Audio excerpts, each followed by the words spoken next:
Unsa mang hitabuan siyam nga mura man kag nasakit nga na zero ka sa Siargao. Maong imo na lang tamayon nga bahog ilok, bahog anghit wa kay lagrol-on og dili hingaligo. Dili lang gud ta masakit oy kung dili ta maharvat anang higayuna. Napa may laing higayon, balik kay basin sa pagbalik nimo sunod sa Siargao, makalima na ka. Ug dili pud nimo mamahay ang tanang kalalakihan no nga di ka magustuhan.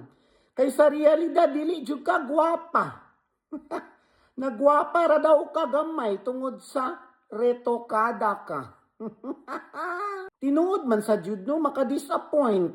Kay nagpanti na lang baya ka, gipakita na nimo ang imuhang kaluvihan.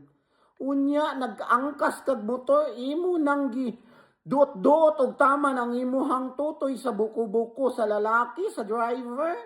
Wala gyud ni effect. Maunang makasabot sad ko nimo nga nasakit ka. Dawata lang gud ang kamatuuran kay dili man pirmi lami ang kinabuhi. Usahay dunay kalisod, dunay kasakit. O dawato na nimo. Dili nimo madawat kay imo manggong pamati nga gwapa kaayo ka nga dili gyud ka dilian og mga lalaki apan nasayop ka. Kay ang kagwapa dili lang sa pisikal nga gipanghimo ana imong lawas ug naong magmatter pud na siya sa batasan. Busa pag bag-o na.